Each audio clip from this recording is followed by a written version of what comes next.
Hi, I'm Jake, 32, and last month my life blew up when my sister clinked her wine glass at my birthday dinner and toasted to the biggest loser in this family. Everyone laughed like it was a roast. I just smiled, raised my glass, and said, "And for the ones who just lost their streaming, grocery, and gas accounts." Silence. Lauren dropped her glass. My mom gasped, not at what I said, but at the stain on the tablecloth. My dad looked like someone unplugged him. And just like that, the fragile birthday dinner I had meticulously planned went straight to hell. This dinner was supposed to be quiet. A small circle. Just a few cousins, close family. I'd spent 2 days cooking, real cooking, not Trader Joe's reheatable stuff. I rearranged my bookshelves, lit candles, even bought a rug I couldn't really afford because I knew Lauren would call my place minimalist traumacore if I didn't. I wanted the night to feel like I'd made it, even just a little. They arrived 30 minutes late, naturally. Lauren came in first, wearing sunglasses like she was stepping out of a TMZ van. Dropped her designer tote on my counter, opened my fridge like it was hers, and muttered something about the vibe being very pre-gentrification. My parents weren't much better. Mom walked in already whispering criticisms, and Dad headed straight for the fridge and helped himself to the only bottle of wine I'd saved for dinner. I felt it in my bones, this night wasn't mine. It never was. Dinner went exactly how you'd expect in a family that weaponizes sarcasm. Mom played the part of the exhausted matriarch who didn't understand why I wasn't married yet. Dad made subtle jabs about my career like, "So, still writing things online? That's work now?" And Lauren floated from person to person like she was at an art gallery opening, talking about protecting your peace from late-stage capitalism, while wearing a $700 hoodie I bought her last winter. My cousin Ethan, bless his messy curiosity, asked her how she could afford so much self-care without a job. Lauren didn't even blink. "It's amazing what happens when you stop chasing money and let the universe pay your bills." Everyone laughed like it was a punchline. But I was the one footing her rent, her phone bill, her groceries, even her damn Netflix. It started small, an Uber here, a lunch there. Then one day I woke up at 2 a.m. to send her $60 because she was emotionally spiraling and needed sushi. Then came her rent, her gas, her skincare, her oat milk subscription. She once called me her abundance sponsor, and I laughed. Then I cried. So when she stood up, at my birthday dinner, tapped her glass with a fork, and said, "Let's toast to the biggest loser in the family," it hit me like she'd rehearsed it. And everyone laughed. Loud. My mom wiped away a tear. My dad lifted his glass like it was the funniest thing he'd heard in a year. My aunt even said, "That's so Lauren," like she was describing a golden retriever chewing up your shoes. So I waited for them to stop laughing. Then I raised my glass and calmly said, "And for the ones who just lost their streaming, grocery, and gas accounts." Silence. Lauren blinked. Her hand slipped. The wine hit the table like blood. My mom shrieked, not about the insult, but the rug. And I stood up, grabbed my coat, and walked out without touching the cake I'd made from scratch. The door closed behind me. That was the last time I gave her anything for free. The next morning, I woke up to a text from Lauren. "Your Netflix isn't working. Fix it, please." No. "Good morning." No. "I'm sorry." Just a directive. Like she was still queen of a kingdom she didn't pay rent in. I stared at the message for a second, then wrote back. "Not my problem anymore. You'll figure it out." She didn't reply.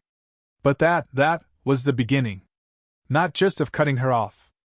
Of reclaiming my life one bill, one app, one boundary at a time. 3 days later. "Did you cancel the grocery deliveries?" I didn't answer. 10 minutes after that. That's actually insane. I had nothing in the fridge, not even eggs. "What is your problem?" That used to be the part where I caved. Felt guilty. Rushed to send her a $100 gift card. Tried to smooth things over so she wouldn't spiral, so my parents wouldn't call, so she wouldn't post some cryptic story about betrayal. But this time? I just put my phone face down and went back to updating a client's spreadsheet. She called twice. I didn't pick up. The third time, She left a voicemail I didn't bother to listen to. I already knew how it went, breathy dramatics, probably pacing her apartment that I helped her secure, blaming me for abandoning her while she navigates her healing season. Then came the voice note. I was in the produce aisle at Trader Joe's when I hit play. It started off TED Talk calm. I just want to say, I understand your feelings. And then spiraled into a monologue about how I was acting like I was better than her, just because I was comfortable living like a poor person. Those were her actual words. Comfortable. Poor. I had to stop walking. Actually leaned on the cart to keep from doubling over, not from rage, from laughter. I had paid her rent for 11 months. Her gas bill. Her groceries. Her sushi. And now I was being accused of being too broke to matter. That night I snapped. I dug up her old resume, the one I wrote for her 2 years ago when she said she wanted to try corporate energy once. It had the fake internship we invented, her real GPA, rounded up, and that totally fictional creative consultant role she made up to sound employed. I updated it. Changed the phone number to a Google Voice line I could monitor. Updated her email to a new one I controlled. Set up alerts. Started applying to jobs on her behalf, entry-level admin roles, remote only, $16 to $20 an hour. Exactly the kind of job she'd once said drained her soul. I handled the cover letters too. Use phrases like solution-oriented and team-first mindset. Even used a template she'd once mocked me for having saved in my adulting folder. 4 days later. 3 interviews scheduled. I texted her. I booked 3 job interviews for you. They're remote. They pay. You're going. Her reply was instant. Excuse me? You seriously did that without asking me? Who do you think you are? I'm not wasting my energy doing boring admin work for $18 per hour. That's not who I am. I texted back. Then figure out who you are without my money. No reply. That night, my mom texted me. You know Lauren's trying. Maybe don't be so harsh. She's not built like you. You're the strong one. Ah, yes. The classic. Not built like you. Like responsibility was a genetic mutation I was born with. Like I enjoyed holding up my life and hers with duct tape and credit cards. I didn't argue. I didn't reply. I just forwarded Lauren the calendar invites and login details. Then I went to bed. She ghosted the first 2 interviews. Didn't respond to my follow-up texts. Didn't open the calendar links. Radio silence, like the whole thing was just a temporary glitch in her simulation.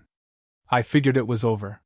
That she'd double down on her spiritual memes, post something like, "The universe will never align with controlling energy," and block me for being in her shadow. But then, Sunday night, 11:53 p.m. I got a text. Fine. I'll try one. No punctuation. No emoji. Classic Lauren code for, I've already decided to do this and I need you to pretend like it's your idea so I don't feel weak. The next day, she showed up to the Zoom interview in a hoodie and hoop earrings, fully expecting to be told she was too real for corporate life. Instead, she got the job. Remote admin assistant for a startup based in Colorado. Calendar management, customer service, basic email triage. $17 per hour, 20 hours a week. Not glamorous. Not aligned with her moon sign. But it was something. She called afterward, all fake nonchalance. They said I had great energy. That I was a breath of fresh air. Did you get the job? Obviously. They practically begged. I waited for her to hate it. Figured it'd last a week tops. She'd show up late to Zooms, forget passwords, bail with vague references to her inner child needing stillness. But she didn't. She worked. She got up before noon. She emailed like a functioning adult. She stopped texting me 20 times a day. She even started using phrases like, "I'm blocked out till 3. And, "need to circle back." I didn't say anything. But I was shocked. And so were our parents. Mom called me crying after Lauren finished her first full week. "I'm just so proud of her." She sniffled. "She's really taking steps. She just needed time, that's all." Right. Time. and a sibling-powered HR department disguised as an emotional breakdown. My dad, not one to be outdone, called to say, "Some people take longer to find their thing. You figured it out fast." Fast? It took me 8 years to get to barely stable. No health insurance. Freelance gigs. Working 2 jobs while pretending I was just exploring my options. But sure. Fast. Still, I started to wonder. Maybe this was real. Maybe she'd finally gotten a taste of independence and liked it. She was paying for her own groceries. Buying her own shampoo. Replacing her fake Louis Vuitton with a neutral tote from Target. She even made a budget spreadsheet. A spreadsheet. With emojis in the column headers. And for the first time in forever, I wasn't bracing for the next disaster. No guilt texts. No late-night panic Venmos. No birthday gifts where she gave me a rock with a quote on it and called it intentional. Then came the text that nearly broke me. "I get why you were mad. I really messed things up. I'm trying, Nancy. I swear I am." I didn't answer right away. Just stared at it. For 10 full minutes. A part of me wanted to believe it. A part of me didn't trust it.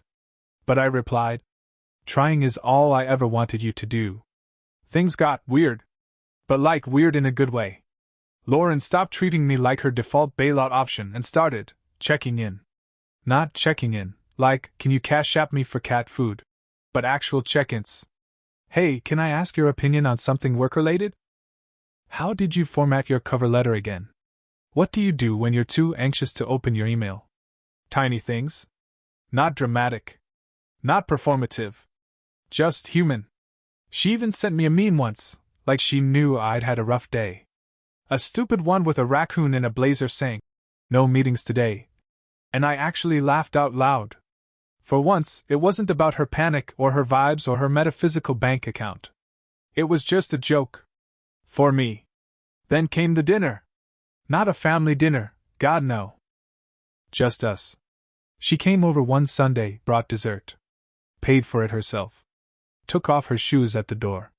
Sat on my couch like a normal person, not a hurricane disguised as a house guest. She told me she wanted to go back to school. Psychology. I didn't laugh. Because for a second, I believed her. And that was new.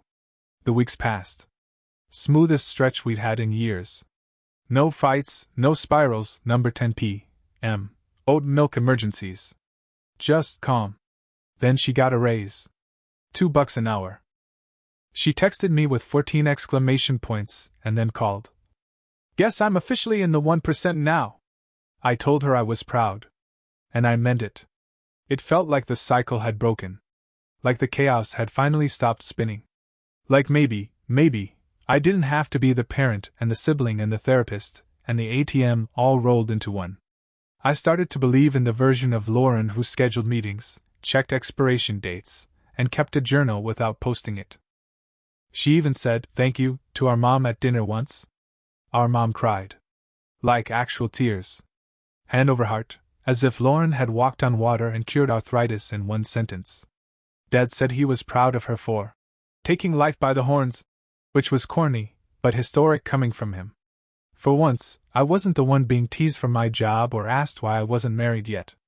No one brought up my taxes or my thighs or my aura of low-grade disappointment. It was peaceful. Like standing on solid ground after years of walking through emotional quicksand. And I let my guard down. I started imagining a future where we weren't at war. Where we could hang out without preloading my Venmo. Where she could talk about her life without it becoming my emergency. I let myself root for her. That was my mistake. Because the thing about people like Lauren? The moment stability feels real. The moment they start believing they earned it. They'd burn it all down just to prove they never needed it. And she did. On a Tuesday. It wasn't even a dramatic Friday meltdown. No screaming. No cryptic Instagram post. Just a Tuesday. I was prepping slides for a client call when I got a voice memo from her. "I'm quitting. Already sent the email. Freedom. Finally. I can't even explain the relief." I stared at my phone. No punctuation. No logic. Just freedom. I played it again. Thought I'd misheard her. Nope. She'd quit the one thing that had actually changed her life. The job that paid for her groceries, her skincare, her sense of dignity. Gone. I called. She picked up like she'd been waiting. Hey. Lauren. Why? I'm tired of pretending, she said, stretching the words like they were poetry. All this calendar and client energy? It's not me. I've been faking it, Nancy. I'm not meant to work for someone else. I told her. You were good at it. Exactly. That's the trap. You get good, then you get stuck. And being good at something doesn't mean you're meant to do it. I physically sat down. She went on, something about visions and alignment, and the universe needing her elsewhere. And then, she said this. You've got savings. You could help me launch something. Just $2,000 a month. That's nothing to you now, right? I didn't say a word. I just made a sound. Something between a laugh and a wheeze. She took it as encouragement. You've always wanted me to do something real. Well, this is it. I just need space. Think of it as like emotional back pay. Emotional back pay. That's when I knew. She hadn't changed. She hadn't grown. She had just worn stability like a costume until the applause came. Then ripped it off and expected a standing ovation for quitting. The call ended when I hung up. I didn't sleep that night. Not from rage, from exhaustion. I sat on the floor and started writing a list of everything I'd paid for in the past year. Page 1. Page 2. Couldn't even finish it. Next morning, another text. Have you thought about the $2,000? Just to start. I can send a proposal if you want it formal. A proposal. Like this was Shark Tank. I didn't reply. Instead, I grabbed my keys. Drove straight to her apartment. When she opened the door, she looked surprised. Like I was early for brunch. She had incense burning, crystals on the coffee table, and was wearing my old sweatshirt like a blanket of entitlement. Want tea? She asked. I didn't sit. I didn't accept the tea.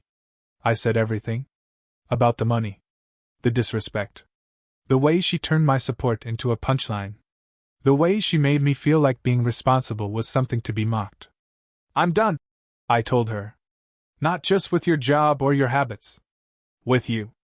With the role I've been forced to play in your life. She blinked like she couldn't process it. Then said, Fine. If that's how it is, don't come crawling back when I make it big. I won't. I walked out. This time, I meant it. I didn't expect silence to be so loud. 2 days. Nothing. No texts. No voicemails. Not even a passive-aggressive meme. Just stillness. Then came the message from my dad. You didn't have to cut her off completely. No hello. No context. Just a guilt missile. I didn't answer. Because for the first time in my life, I wasn't spending energy convincing people to see what was right in front of them. I thought cutting Lauren off would feel like a war. Like there'd be drama, screaming, my mom crying into a casserole. But it wasn't. It was boring. Like standing in a room after the power's gone out. You keep waiting for something to crash through the quiet. But nothing comes. Weeks passed. Then months. No late-night emergencies. No requests for. Just $100 until Friday. No cryptic posts with captions like, I release what no longer serves me. Subtweeting me into oblivion. She stayed blocked. The curiosity lingered. Sure. I'm not made of stone. But I resisted. It felt like touching a hot stove, just to check if it still burns. Shelby, my cousin, sent me a photo once. A family barbecue. Lauren in the background, sitting alone in a lawn chair with a cigarette and giant headphones, wearing a hoodie I bought her 2 years ago. Her face wasn't sad. It was blank. Like a browser with too many tabs open. She barely spoke to anyone. Shelby wrote. Said she was mentally fasting. I didn't even ask what that meant. From what I pieced together, she never got another job. Started saying capitalism was dead. Said she was working on a course.